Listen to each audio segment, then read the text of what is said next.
진심으로 감사를 드립니다. 세상 사람들은 이 시간 쾌락을 위해서 동서남북으로 흩어져서 자신들의 욕구를 채우며 하나님이여 자신들의 아버지 하나님이여 삶을 위해서 살아가고 있는 사람들이 수많이 있지만은 모래알보다 수많은 사람들 가운데서 저희들을 뽑아주시고 불러주셔서 하나님의 자리에서 이 시간에도 하나님을 즐거워하며 찬양하며 나의 신앙을 고백하며 하나님 앞에 영광 돌릴 수 있는 이 복된 시간을 허락하시니 진심으로 감사를 드립니다. 이 시간 저희들만 두시지 마옵시고 우리 주님이 이곳에 함께 하신 줄 믿사오니 한 사람 한 사람들이 거저가지 않게 하시고 빈손으로 왔지만 성령이 충만하고 말씀의 능력을 힘입어서 세상에 나가서 하나님이여 오직 삶 속에 예수로 말미암아 승리할 수 있는 우리들이 되게 하옵소서. 진리의 성령님 이 시간 스승되어 주시기를 간절히 빌곤합니다. 부족한 종에게도 성령이 충만하여서 함께 말씀을 듣는 자와 전하는 자가 성령이 충만하게 하시고 아버지여 방송을 통해서도 이 말씀을 듣는 모든 하나님의 백성들이 여호와 하나님의 언약의 축복이 많은 역사가 있게 하옵소서. 예수님 이름으로 축복하며 기도드리옵나이다. 아멘. 이렇게 또 오늘 목사님들이 많이 오셔서 감사를 합니다. 마태복음 28장 16절로 20절 말씀은 주의 종들이라면 어느 목사님을 막론하시고 다 이 말씀이 여러분들의 가슴에 꽂혔으리라고 생각합니다. 근데 오늘 말씀에 보니까 볼지어다 내가 세상 끝날까지 너희와 항상 함께 있으리라 이 말씀을 들으시고 아니요 하는 사람이 있을까요? 다같이 아멘 하실 겁니다. 아멘입니다. 진심으로 아멘입니다. 허나 주님이 세상 끝날까지 항상 너희와 함께 하심하고 하신 이 말씀 가운데 주님은 18절에 이렇게 말씀하십니다. 하늘과 땅의 모든 권세를 내게 주셨다. 그러므로 너희는 가서 모든 민족을 제자로 삼고 아버지와 아들과 성령의 이름으로 세례를 베풀고 내가 너희에게 분부한 모든 것을 가르쳐 지키게 하라. 이렇게 하는 자에게 내가 세상 끝날까지 너희와 함께 하리라고 약속해 주셨습니다. 이처럼 주님의 마지막 분부하심은 하늘과 땅의 모든 권세를 가지신 예수님께서 세상 끝날까지 항상 저와 여러분과 함께 하시면 하셨으니 아멘이시지요. 하나님께 영광 돌릴 수밖에 없습니다. 우리같이 비천한 자가 무엇이라고 주님은 저와 여러분을 위해서 죽어주신 그 놀라운 은혜도 감사한데 보통 사람들이 기도원에 가서 새벽 기도, 저녁 기도, 기도하실 때마다 주님 저와 함께 해주세요 막 이러잖아요. 맞죠? 하나님 나와 함께 해주세요. 주님은 나와 함께 하시는 주님은 도깨비 방망이에요. 맞죠? 그렇잖아요. 주님이 저와 여러분에게 함께 하시기를 원하시는 건 세상 끝날까지 우리가 복음을 전하게 하기 위해서 함께 하시는 건데 그리스도인이 세상을 능히 이기려면 저와 여러분의 힘으로 못 이겨요. 그래서 성령이 함께 하시기 때문에 이겨나갔는데 어떻게 예수 이름의 영광을 받으시기 위해서 함께 하시겠다는 겁니다. 지옥에서 살아야 될 저와 여러분에게 하나님은 천국의 구원의 복을 주셨으니 우리는 이 은혜도 감사한데 이 은혜를 저와 여러분만 보고 듣고 구원받게 하시는 것이 아니라 아직까지 하나님을 모르는 수많은 사람들에게도 주님은 복음이 증거되기를 원하신다는 것입니다. 그래서 예수님은 저 여러분에게 말씀하시기를 영원한 생명으로 영원히 사는 이 영혼의 그 축복을 아직까지 모르고 있는 사람들이 너무나도 많은데 그 가운데도 하나님의 택한 백성들이 많이 있더라는 것입니다. 저희 형부가 저희 언니를 예수 믿는다고 너무 핍박을 많이 하셨거든요. 그 핍박을 많이 하셨는데 오늘 아침에 제가 여러 가지로 이렇게 말씀을 보고 집에서 말씀을 듣고 하면서 생각하니까 씨를 뿌리면 반드시 싹이 나는구나. 자연의 이치를 통해서 하나님은 늘 말씀하셨구나. 씨를 뿌리고 그 씨가 오랜 세월이 지난 후에 싹이 나더라고요. 그리고 그분이 예수를 영접하시고, 전에는 저희 언니에게 주일날만 되면 성미를 얼마나 퍼가지고 가는가 이걸 눈독을 들이고 오늘 헌금 얼마 갖다 했냐고 난리를 치고 그랬던 형부가 어느 계기가 되어서 이제 저희 기도원에 오셔서 함께 생활하고 계시다가 형부 예배 드리러 가시지요? 그랬더니 나도 가야 돼? 가야지. 그러면 안 가면 누구나 다 예수 믿고 천국 가야 해요.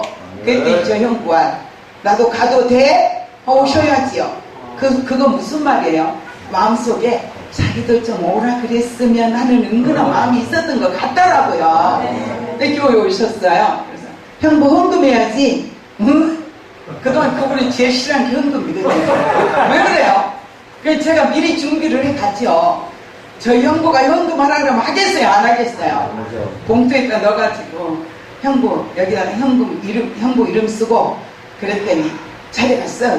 나 본인이 쓰는 거예요. 그래서 우리 형부가 이제 이름을 쓰더니 여기다가 형부 하나님 아버지 하나님 아들 되게 해주셔서 감사합니다 그렇게 쓰라 그랬더니 나는 못 써. 한 번도 하나님을 아버지라고 안 불러봤으니 써지겠습니까? 그런데 하나님은 때가 되시네. 그건 제가 썼어요. 이제 제가 써서 이제 우리 형부 오늘부터 하나님 아버지 이제 아들 되셨으니 축하드립니다 하면서 예배를 드렸어요. 그리고 났더니요, 한 번, 두 번 성령이 일하시니까 그분이 완전히 예수 앞에서 거듭나더니 이제 울산에 사셨는데 이제 당신이 몸이 아팠어요. 그랬는데 저희 언니 말씀을 들어보니까 주일날이면 새벽부터 일어나서 왜 그렇게 꼰지락대고 있냐고 난리를 친대요. 교회를 아무도 들어가기 전에 맨 먼저 들어간대요. 그것이 누가 하신 일일까요? 2년 동안 그렇게 신앙생활하고 천국 가셨는데요. 장례 때 갔더니 어쩌면 그렇게 분위기가 좋아요. 그 믿음의 사람들이 그 장례식에는 왜 그렇게 은혜가 되는지, 그 가운데 누가 운행하실까요? 성령님이 운행하시니까 정말로 그 분위기가 굉장히 좋더라고요. 그래서 성경에 보니까 뭐라 그랬어요? 씨를 뿌리는 자는 뿌리러 나가서 싹이 날까 나지 아니할까 근심하지 말라고 하셨잖아요. 근데 주님은 반드시 싹이 나게 하시더라고요. 그리고 자라게도 하시더라고요. 자라는 과정 속에서 사단이는 그냥 있나요? 자라지 못하도록 여러 가지 환경 속에서 그 영혼이 성장하지 못하도록 하지만 주님은 저와 여러분에게 함께 하시기 때문에 우리는 승리할 수 있는 겁니다. 그리고 그분이 예수를 영접하고 예수를 만나고 그 뒤로는 제가 한 번도 저희 기도원에서 예수 영접하게 하기까지는 했는데 그분이 병원 중에 계실 때는 제가 조금 어떤 상황 속에서 못 가봐서 천국 가셨는데 되게 아쉽더라고요. 그래도 천국 가니까 우리가 다 한번 만날 수 있는 시간이 되겠죠.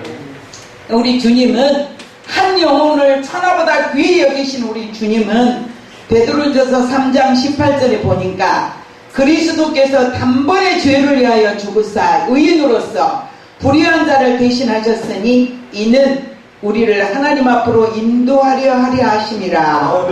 육체로는 죽임을 당하시고 영으로는 살리심을 받으셨으니 이렇게 우리를 하나님 앞으로 인도하시려고 단번에 나의 죄, 우리의 죄를 위해서 죽어주신 예수님의 마지막 분부하심은 주님께서 받은 그 분부는 모든 것을 가르쳐 지키게 하라고 말씀하셨습니다. 우리는 구원의 빚을 졌습니다. 복음의 빚을 진 저와 여러분입니다. 복음이신 예수 그리스도를 전해야 되는 것은 당연한 것입니다. 다니엘서 12장 3절에 보니까 지혜 있는 자는 궁창의 빛과 같이 빛날 것이요 많은 사람을 옳은 대로 돌아오게 한 자는 별과 같이 영원토록 빛나리라. 복음을 전하는 자는, 전도자는 영원토록 별과 같이 빛난다고 했습니다. 오늘 아침에 집에서 말씀을 듣다가 보니까 여러분들은 부모님 다 살아계신가요? 저는 부모님이 다 가셨어요. 양가 부모님이 다 가셨는데 그 부모님이 가시고 난 다음에 그리워하면 남는 게 없잖아요. 뭐밖에 없어요? 사진 몇 장, 사진을 들여다보고 그리워서 얼굴을 닦고 또 보고 또 과거를 생각하면서 이렇게 또 회상을 하고 이렇게 되더라고요. 근데 제가 가만히 생각하면서 오늘 아침에 그 유튜브에 올라와 있는 말씀을 제가 들으면서 우리 아이들이 내가 천국 가고 난 다음에 엄마가 보고 싶으면 어떡할까, 이 말씀을 보면서 은혜를 받았으면 좋겠다, 이런 생각이 들더라고요. 그런데 우리는 별과 같이 빛나는 저와 여러분, 다 여러분들은 복음을 증거하는 주의 종들이잖아요. 우리는 하나님 자리에 올라가면 절대로 안 되는 것입니다. 복음 앞에서는 저와 여러분은 겸손해야 합니다. 오직 예수 이름 앞에 무릎을 꿇어야 합니다. 그 겸손함으로 한 영혼이 천하보다 귀하게 여기시는 예수님의 마음을 품고 사는 것이 저와 여러분의 몫이라는 것입니다. 전라남도 순천을 아시죠? 그 순천에 가시면 박병선 장로님이라고 하는 분이 계십니다. 이분은 불신자였습니다. 그런데 부인이 예수 믿는 사람이었는데 그 종갓집으로 시집을 왔어요. 옛날 처녀들은 어때요? 본인이 반대해도 부모님이 가라면 가야 되잖아요. 근데 저는 좀 셌나 봐요. 아무리 좋은 데서 중매가 들어와도 안 가, 싫어. 뭐 전라도 광주 그 광역시에서 국회의원 3대를 하신 집에 중매가 들어와가지고 저희 동네까지 검정차 3대가 왔더라고요. 그때 도망가 버렸어요. 그랬더니 우리 집이 난리가 난 거예요.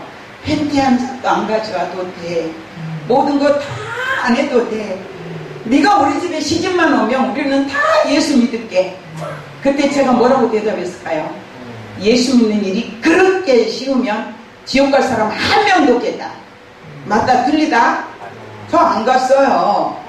우리 엄마가 노발대발하고 도대체 왜 시집을 안 가느냐고, 이런 게 이렇게 좋은 혼처가 어디 있느냐고, 팬티 하나도 안 가져가도 된다는데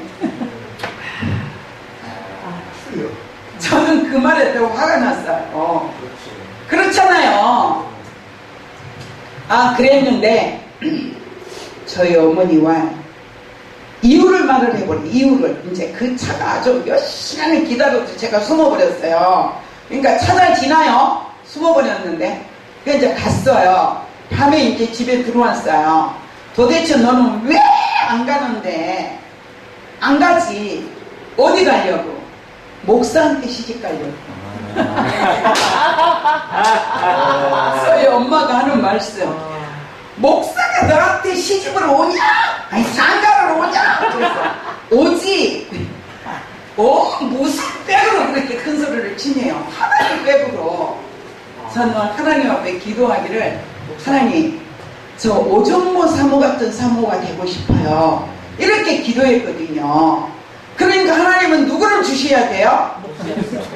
목사를 줘야지. 목사를 신랑으로 줘야 되잖아. 오종모 사모 같은 사모가 되고 싶다 했으니까. 근데 성경을 보니까 너희는 무엇이든 구하라 그랬더라고요. 그러면 주신대요. 전 그 말씀을 잡았어요. 그런데 그 말씀이 무엇이든 구함을 주시는데 그냥 주시는 게 아니에요. 너희가 내 안에 거하고 내 말이 너희 안에 거하면 구하는 자에게 주시겠다 하시더라고요. 그래서 저는 딱 예수 만나고 나서부터요, 길을 걸어가면서도 성경책을 봤어요. 밥을 먹다 봐도 속에서 찬양을 드리는 거예요. 누가? 내 영혼이. 누구를 통해서 성령의 도우심을 통해서 찬양을 부르는 거예요. 밥 먹다가 물 뚫어 나가면 찬송이 바로 입으로 나가는 거예요.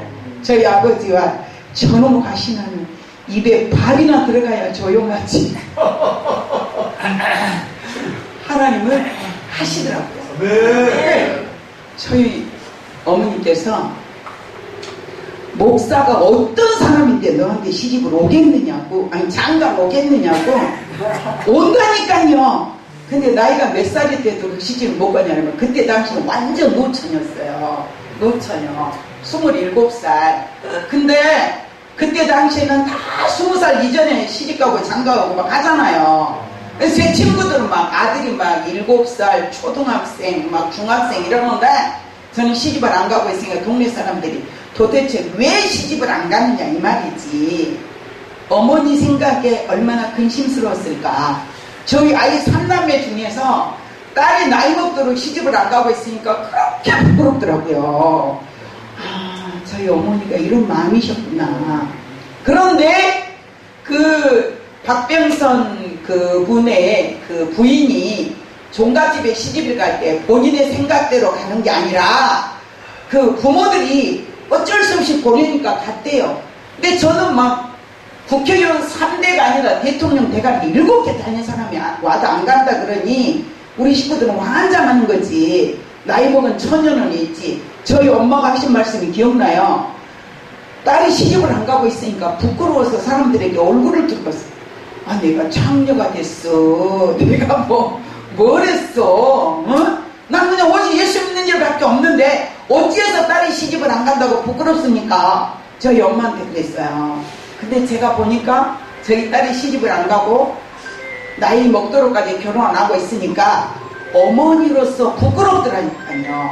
나이 먹은 딸 결혼하는데 청첩장을 돌리는데 아니 좀 부끄러웠어요. 이야, 이 어른들의 가는 그 길은 가보지 않는 길을 우리는 미리 말씀으로 경험을 듣잖아요. 그런데 이 박병선 씨는 그 부인이 종갓집이니까 신앙생활 못하게 엄청 박해를 했대요. 그 부인이 두들겨 맞기도 하고 뭐 교회 갔다 오면 굉장한 비판을 받았는데 어느 날 그 부인이 신음신음 아프기 시작한 거예요. 뭐 병원을 가고 검사해도 병도 없는데 너무너무 감당할 수 없는 이 몸이 이제 죽기 일보 직전이니까 그 부인이 이야기했대요. 여보, 나 한 번만 죽기 전에 내 소원 좀 들어다오. 그 소원이 뭔데? 기도원 한 번만 갔다 오게 해줘. 기도원을 갔대요. 기도원을 가서 그 부인이 금식하면서 하나님 앞에 기도하는 가운데 주님은 그 부인의 병을 고쳐버린 거예요. 아, 네. 그래서 그 부인의 병이 고쳐져서 집에 말짱하게 건강한 모습으로 돌아오니까 그 남편 박병선 씨가 내가 지금까지 그 뭐라고 그래, 종갓집에 그 장손으로서 그런 모든 그 행위를 했는데 이제는 내가 당신 따라가서 교회 가겠다. 이렇게 된 거예요. 근데 그 박병선 씨가 그때 얼마나 그 바쁜 상황이었냐면 시의원 그 선거를 앞두고 있었는데 그 부인이 이제 당신이 병만 나고 오면 내가 당신 하자는 대로 하겠다 했으니 해야 돼요, 말아야 돼요? 해야죠. 그래서 교회를 갔어. 교회를 갔는데 순천 그 교회가 예배당은 예쁘게 잘 지어져 있었는데 성도가 얼마 안 됐었나 봐요. 자리가 많이 비어있더래요. 박병선 씨 눈에 보니까 이게 뭐야 이거. 건물을 이렇게 잘 지어서 있는데 의자가 이렇게 왜 비어있는 거야. 그렇게 이제 혼자 생각을 한 거예요. 누구한테 말도 안 하고 혼자 생각을 하고 이분이 자기 그 선거운동 하는 사람들을 다 내일 아침에 빨간 넥타이 검정 양복 다 입고 어디 모여 다 모인 거예요. 그러니까 그날이 주일날 아침인데 이분이 그 다음 주일에 그 사람들을 다 검정 양복 빨간 넥타이, 그 검정 양복은 어디 갈 때 입어야 돼요? 장례식 때 가야 되잖아. 근데 거기다가 검정 넥타이가 아니고 마침 빨간 넥타이를 달았으니까 그나마라도 보혈에 그 상징으로 붉은 목사님 붉은 넥타이를 찼었나 봐요. 그래가지고 이제 붉은 넥타이를 차고 줄을 쫙 일렬로 세워가지고 교회로 들어가서 빈자리에 다 앉혔대요. 앉혔더니 목사님이 얼마나 좋을까요? 그 목사님 얼마나 흥분하셨을까요? 그 이분이 한 주일만 그렇게 하는 게 아니라 그 사람들을 주일날마다 그렇게 해가지고 자리를 채워서 이제 그 예배당에 가득 채워졌단 말이에요. 선거 운동을 주일날 아니면 24시간 해도 모자랄 한국에 주일날은 그 사람들이 그냥 교회 가는 일에 그런 식으로 시간을 이렇게 쓴 거예요. 그런데 말이에요. 선거 운동은 누가 해주셨냐? 주님이 하셨답니다. 그래서 그분이 교회도 채우고 선거 운동에서 시의원으로 이제 당선도 됐대요. 그리고 이분이 아주 유명한 진돗개 전도법, 여러분들 아시죠? 그 TV 그 CTS 방송국에 자꾸 나오잖아요. 진돗개 전도법 간증자 누구? 박병선. 그분과 더불어 장경동 목사님이니 한국의 그 큰 목사님들이 이제 그분을 모시고 진돗개 전도법이라고 하는 그 전도를 한국에 아주 굉장히 대단하게 한참 이렇게 힘을 펼치셨는데, 지금은 그분이 전 세계로, 한국에 있을 시간이 없대요. 전 세계로 다니면서 이제 복음을 전하는 말씀이 어떻게 됐다? 이루어진 거죠. 그분에게 말씀이 성취된 거예요. 그런데 다니엘서 12장 3절에 뭐라고 그랬다고요? 궁창의 빛과 같이 빛나게 해주시리라고 언약하셨잖아요. 하나님의 언약이 시의원도 될까 말까 하는 그 상황 속에서 시의원은 쉬운 대로 당첨되고 전도법, 진돗개 전도법 해가지고 전 세계로 이분이 지금 집에 있을 시간이 없답니다. 그분에게요, 저희 목사님이 저희 교회 한번 초청하려고 전화를 했더니 작은 교회는 오지도 않아요. 너무 재밌죠? 또 올 시간도 없대요. 1년, 2년, 3년 예약이 쫙 잡혀가지고 하나님은요, 고난 속에서 승리한 그 부인과 더불어 함께 전 세계를 향해서 이렇게 복음을 증거하러 다니는 그 박병선 기가 막힌 이제 장모님이 되셨거든요. 네, 그래서 잠언서 25장 13절에 보니까 충성된 사자는 그를 보낸 이에게 마치 추수하는 날에 얼음 냉수 같아서 능히 그 주인의 마음을 시원하게 하느니라, 이렇게 기록되어 있습니다.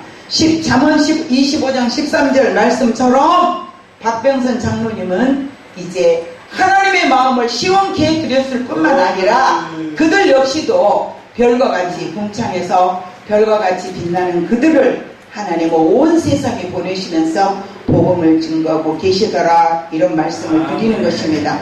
그런데 우리의 영혼을 사탄에게서 빼앗아서 이제 오시기 위해서 하나님의 아들이신 의로우신 예수님이 우리의 죄를 대신해서 대가를 치러주셨습니다. 세상에는 대가 없이 얻어진 건 아무것도 없습니다.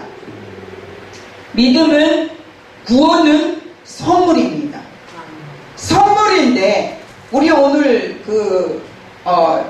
전신호 목사님 뭐 이것저것 막 주시던데 그건 돈이 들어갔을까요? 안 들어갔을까요? 여러분 돈 하나도 안 들어갔어요. 그죠? 그것도 전신호 목사님 만든 것도 아니에요. 허나 누군가는 그걸 만들기 위해서 수고했을까요? 안 했을까요? 수고했어요. 누군가 돈이 들어갔을까요? 안 들어갔을까요? 자, 선물을 받는 저와 여러분은 공짜로 받았어요.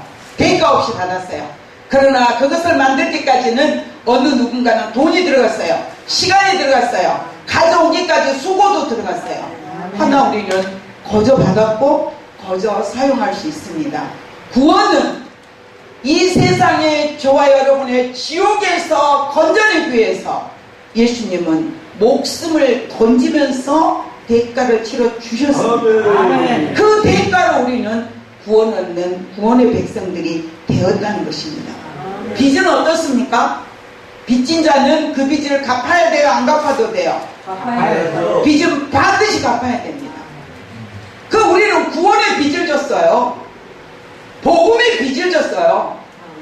여러분들, 우리처럼 이렇게 평안하게 예수 믿는 시대가 얼마나 있었을까요? 과거에는요, 종교 개혁을 통해서 얼마나 수많은 사람이 죽었는지 모릅니다. 그리고 그리고요, 이 복음을 전하기 위해서 사도 바울은요, 어떤 고난을 당했습니까? 예수님은 십자가에 못 박혀 죽어주시고 내가 너희에게 분반히 모든 걸 가르쳐 지키게 하라고 하시는 그 말씀을, 그 약속의 말씀을 지키기 위해서 예수님의 제자들은 다 그들 또한 순교를 당했습니다. 대한민국에 복음이 들어오기까지 얼마나 훌륭한 목사님들이 이제 죽었습니까? 배가 들어와서 그 배에다가 불화살을 쌀 때 말이에요, 그 선교사님들은 죽음을 맞이하면서 성경책을 바다에 있는 대로 던졌습니다. 그 성경책은 물에 젖어서 없어진 것도 있었겠지만 그 파도에 밀려서 바닷가에 몰려와 있는 그 성경을 들고 우리나라의 최초의 주의종이 나왔습니다. 하나님이 하셨습니다. 대한민국의 복음을 증거하기 위해서 수많은 선교사들이 죽음을 맞이했던 것입니다. 그런 은혜로, 그런 대가로 저와 여러분은 이 놀라운 하늘의 비밀을 하나님은 알게 해주신 것입니다. 이 자리에 오신 여러분, 오늘 이 시간에 많은 사람들은 이제 쾌락을 즐기며 세상을 향해서 가고 있습니다. 그러나 우리가 이 자리에 온 것은 그냥 온 게 아닙니다. 우연이 아닙니다. 오늘 이 말씀을 듣게 하신 하나님, 저기 전신호 목사님에게 나 다음 주인데, 그랬더니 그냥 따지지 말고 오세요. 맛있는 거 많이 해놓을 테니까 막 이러더라고요. 그래서 그래, 필요한가 보다. 그리고 이제 왔는데요, 우리는 예수 안에 있는 저와 여러분은 늘 빚진 자인 이 마음을 비워버리고 잊어버리고 살아서는 안 되는 것입니다. 누가복음 11장 23절에 보니까 나와 함께 하지 아니하는 자는 나를 반대하는 자요, 나와 함께 모으지 아니하는 자는 해치는 자다, 이렇게 말씀을 하셨습니다. 우리는 모아야 합니다. 아멘. 그리고 주님 함께 하심을 늘 잊지 말아야 합니다. 아멘. 그 멀고 먼 근심에게 복을 지나, 우리는 어디 왔습니까? 이제 평안의 집에 왔네. 우리는 평안의 집에 왔습니다. 죽음 위의 사람들은, 저희 남편이 언제? 주일날 오후에 저희 남편이 또 농사 짓기를 좋아해서 고추를 잔뜩 땄어요. 그걸 다듬을 시간이 없어요. 예배 다 끝나고 성도들 다 보내고 이제 남편하고 둘이 그걸 다듬고 있으면서 제가 전도했던 그 친구들이 지금 사경을 헤매고 있는 친구가 있어요. 그래서 여보, 그 친구가 그러고 저러고 그래 괜찮대. 그러니 제가 사람하고 예수 안 믿으면 지옥, 예수 믿어야 천국. 저희 농사짓는데 밭에 인사하러 온 사람은 예수 믿으세요? 안 믿는데요. 안 믿으면 지옥 가요. 왜요? 그 사람하고 나하고 언제 만날 수 있는 시간이 있는지 없는지 몰라서 차근차근 복음을 전할 시간이 없어. 급해. 그러니까 제가 그렇게 던져놓으면 나머지 일은 하나님 필요하시면 성령이 하실 거라고 저는 믿고, 아멘. 안 믿으면 지옥이, 안 믿으면 지옥. 아멘. 저희 남편 목사님, 근데 왜 걔한테는 전도 안 해? 했지. 그 가족이 다 예수 믿고 교회까지 다녔지. 그리고 지금도 그 친구가 교회 다니고 있지. 중요한 건 교회만 나가서가 아니라 예수를 내 가슴속 깊이 영접했느냐 안 했느냐, 그게 이제 중요한 일인데, 아멘. 우리가 어떻게 해야 돼? 예수 믿으면 천국, 안 믿으면 지옥을 누구에게나 나팔을 부려야 된단 말이에요. 아멘. 제가 청년 때는 전도지를 가방에다 하나 넣고 손에다가 잔뜩 들고, 가방에 한 가방 손에 들고 막 이렇게 다니면서 예수 천국 하면서, 그때 당시에 성령이 저한테 무슨 생각을 줬느냐면 이런 생각을 주시더라고요. 이 사람이 나를 지나갔는데 그 사람은 지옥 가 있어. 그럼 난 천국 가 있어. 그 사람이 나를 쳐다보고 당신이 그때 나와 지나갔는데 어찌해서 나한테 예수 안 줬느냐, 그럼 나는 어떡하지? 막 이게 막 마음이 들어가지고 예수 믿으세요. 예수 믿으세요. 예수 안 믿으면 지옥이요. 예수 믿으면 천국이요. 그렇게 하고 다녔던 시절이 이제는 제가 좀 못됐나 보죠. 요즘은 그렇게 못하고 있어요. 너무 좀 아쉽기도 하지만 어쨌든 우리는, 저와 여러분은 복음 앞에서 주님 앞에 갔을 때 너는 뭐 했느냐고 책망하시지 않는, 책망을 듣지 않는 그런 주의 종들이 돼야 되지 않을까. 제가 우리 목사님들이 다 모인 곳이니까 한 말씀 드리고 싶습니다. 어느 날 어떤 목사님 밤에 전화가 왔습니다. 한참 통화하면서 이제 목사들이니까 뭔 얘기 합니까? 어느 목사가 어떻고 저떻고 어디 집회 갔더니 어떻고 이제 이런 얘기를 주로 하잖아요.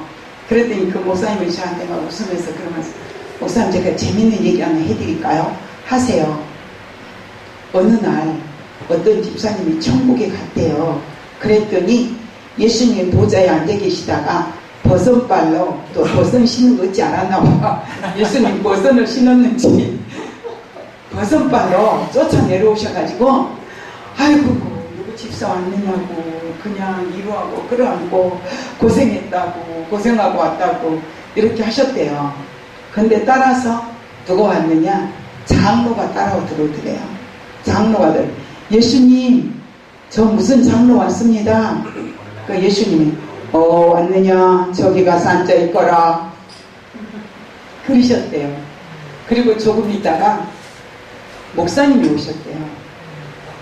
예수님 저 누구 목사 왔습니다. 예수님이 대답도 안 하시고 그냥 뒤로 돌아서 올라가시더니 보좌에 가서 또 앉으시더래요.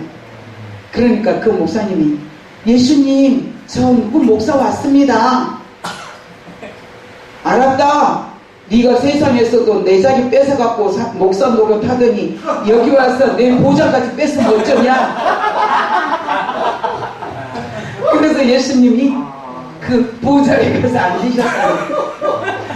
그래서 이제 그 목사님하고 함께 얘기를 할 때 이야 누가 예화를 만들었는지 모르겠지만 기가 막힌 예화를 만들었다. 왜 그럴까요? 참으로 신기하고 놀라운 건 목사들이요, 예를 들어서 성도 10명 있는 목사가 있어.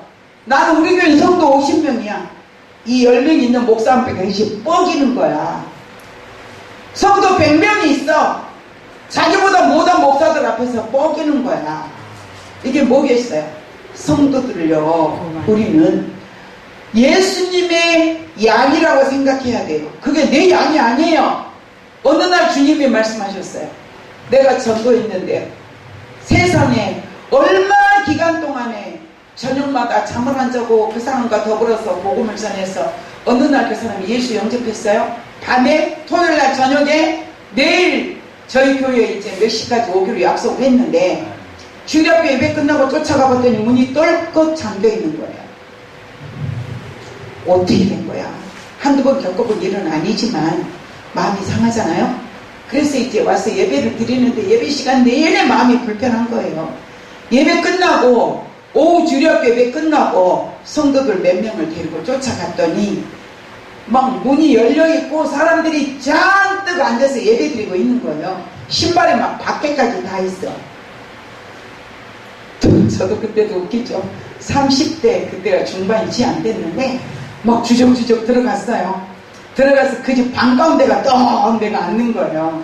그때는 목사 안수도 안 받고 사모인데 앉았어. 우리 성도들은 들어와. 그래서 곁에 가서 앉아있어요. 그랬더니 그분들이 커피도 안 마시고 가버리더라고요. 그리고 가고 나서 물어봤어요. 어떻게 된 겁니까? 그랬더니 친구한테 아침에 새벽같이 야야 나도 이제 교회 다니기로 했다. 그러니까 뭔 소리야? 어디 교회로 가려고? 우리 집 앞에 바로 교회가 있는데 거기 오늘부터 가기로 했어. 아니 안 돼 절대 안 돼. 안 되긴 왜 안 돼? 너 맨날 나더러 교회 가라고 그랬잖아. 그래도 안 돼. 작은 교회는 안 돼. 부담스러워 신앙생활 못해. 큰 교회 와야 돼. 순복음 교회로 데리고 가래. 잘한 일이죠? 잘했을까요? 저는요 그 소리를 듣고 그렇게 하고 집에 왔는데요, 오후에 교회 와가지고 대의자에다가 다리를 뻗고 앉아서 대선 통곡하고 그랬어요. 아버지 이래도 되는 거예요 하고 막 우는 거예요. 제가 그랬더니 얼마나 우니까 주님 말씀하시는 거 사랑하는 딸아 그렇게 아프냐? 그러면 아프지 안 아파요? 제가 지금 생각하면 너무 무섭죠. 그러면 아프지 안 아파요? 그랬더니 사랑하는 딸아, 그도 내 양이고 그도 내 양이니라 이러시더라고요. 무슨 말씀입니까? 지상교회는 각자 섬기는 그 교회에서 자기의 믿음과 어떤 영향력의 분량에 따라 섬기지만 더 중요한 건 겸손해야 된다는 겁니다. 내가 목사라고 성도들 앞에 불리면 안 돼요. 불림을 당하면 안 돼요. 그리고 목사라고 성도들의 머리를 물질로 보면 절대 안 돼요. 될까요? 안 될까요? 안 돼요. 성도들 앞에서 기도해주고 어떤 목사가 저한테 전화 왔어요. 목사님 왜 일을 하세요? 그럼 일하는데 뭐가 어째서? 아니 목사님이 뭐가 모자라서요? 뭐가 모자라지 않는데? 목사님 기도하면 병도 잘났죠? 설교도 잘하죠? 말씀도 잘 전하죠? 찬양도 잘하죠? 뭐가 모자라서 기도 받는 사람들 오면 기도 받아 와서 봉투 주면 그걸로나 살지 왜 돈을 벌러 다니니? 내 잘한 일일까요? 그래서 제가 그 사람은 얼마나 야단했어요. 있을 수 있는 일이 아닌가. 사도 바울은 그럼 능력이 없어 이랬냐? 주의 종들이요, 성도들의 나오는 헌금을 먹고 살려고 애를 쓰고요, 게으르고 잠자고 늦잠 자고 새벽기도 와서 한나절 동안 내내 자고 오후에 또 저녁 예배 드리러 간다고 가고, 이거에 하나님은 과연 기뻐하신 일일까? 저는 그런 생각을 해봅니다. 그래서 제가 여기 가면요, 남편 목사님, 친구 목사님들 만나러 가면 약간 좀 제가 똘똘 노릇을 잘하거든요. 미운 우리 새끼 짓거리를 잘하더라고요. 왜요? 성령은 초대교회 성령의 역사하심과 지금의 성령의 역사하심은 한 분이다 말이지. 맞아요? 틀려요? 맞아요. 그분이 지금의 우리가 섬기는 하나님이시고 예수님을 십자가에 내어주기까지 하셨던 그 예수가 그 하나님의 본체시고, 그분이 저와 여러분을 구원하시기 위해서 당신의 몸을 아낌없이 내어주신 그분이 지금도 저와 여러분들에게 부탁하고 계시는 거예요. 얘들아, 너희 뭐하고 있냐? 너희만 구원하기 위해서 내가 십자가에 죽은 게 아니다. 아직도 저 불신자들, 너희보다 숫자가 훨씬 많은 믿지 않는 저들에게 내 택한 백성이 있으니까 전해라. 전하는 자가 있어야 듣는 자가 있을 거고, 들어야만이 믿음이 생길 거 아니냐. 믿음은 들으면서 나온다고 하지 않았습니까? 아멘. 주의 종들이 한 영혼을 죽게 이끌지 못해서 회개하고, 한 영혼이 오면 주님 저들의 영혼이 죽게 완벽하게 돌아올 수 있도록 해달라고 기도해야 되는데, 큰 교회 목사들은 큰 교회 목사들대로 내면적으로는 겸손하시겠지만 외면적으로 볼 때는 교회가 빛과 소금의 역할을 감당하지 못하고, 굶주린 자가 있어도 지나가는 정말 대제사장들처럼 바리새인들처럼 사는 것이 그리스도인들이 아니라는 것입니다. 주의 종들이 아니라는 것입니다. 주의 종들은 더 겸손해야 돼요. 더 낮아져야 돼요. 아멘. 화장실 청소는 성도에게만 맡길 것이 아니라 주의 종들이 친히가 살 수 있는 만큼의 마음의 겸손이 필요하더라 이 말이에요. 이 땅에서 10,000명을 데리고 있는들, 10만 명을 데리고 있는들, 그분들을 예수 앞으로 이끌어내는 우리는 중매쟁이 역할을 제대로 해야 되는 것이 주의 종들의 사명이다 이 말입니다. 그리고 내가 이 땅에서 굴림하고 목사로서 대접받고 살다가 나는 너를 모른다 하면 그 억울함을 어디서 하소연할 거예요? 그 억울함 어디가 보상받을 거예요? 나의 생각 속에 안 좋은 생각이 들어오면 이 악한 것들아 나서는 예수 이름으로 내 생각 속에서 나가라고 명령할 수 있어야 해요. 아멘. 나는 제 사람보다 옛날에 제가 그랬기 때문에 제가 드리는 말씀이에요. 저 교만했어요. 얼마나 교만했냐면, 에이씨, 아니 정말로요. 아무리 안 그러려고 해도 내 속에서 이렇게 나오는 걸 어떻게 해요? 저 시원찮은 사람 보면요, 아이고 막 이래 되는 거예요. 어느 날 성령이요 회개를 시키시는데 얼마나 뜨거운 눈물 흘리면서 하나님 내 속에 이 교만의 잠들 뿌리까지라도 좀 뽑아내 주세요 하고 기도했더니요, 천사가 쑥 오더니 내 가슴 속에서요 항아리만큼 한 걸 쑥 빼가지고, 그 뒤로부터 지금까지 어떤 사람 보고 불쌍히 여겨지고 긍휼히 여겨지고 이제는 그런 마음이 안 드니까 너무너무 감사한 거예요. 아멘. 교만? 어디 갖다 내놔서 자랑하려고 어디 갖다 팔아먹어 돈 받을 거 있어요? 없어요. 내 속에 스스로 가지고 있는 이 교만은요 사단이가 주는 선물이에요. 우월감을 가지고 사는 거요 사단이가 주는 선물이에요. 사단이 주는 선물은 결코 우리를 천국 들어가게 못해요. 천국에는 죄가 없는 것이고 교만이 없는 것이고 우월감이 없는 것이고 오직 예수 앞에 감사만 할 수 있는 것이 천국 가는 백성들의 일인 것입니다. 우리 모두는 복음의 전도자들이 되어서 세상 끝날까지 주님이 함께 하시는 저와 여러분들 되시기를 주님의 이름으로 축원드립니다. 기도합니다. 좋으신 하나님 감사합니다. 이렇게 오늘도 귀한 주의 종들과 함께 하나님을 예배하며 하나님을 찬양했습니다. 주님의 성령께서 함께 하셔서 하나님의 오늘의 말씀이 우리의 영혼에 주님 만나는 그날까지 길이 되고 진리가 되고 생명이 되게 하여 주시옵소서. 주님 만나는 그날까지 한 영혼을 예수님의 마음을 품고 이제 살리는데 최선을 다하는 주의 종들 하나님의 백성들 되게 하옵소서. 예수님 이름으로 축복하며 기도드리옵나이다. 아멘.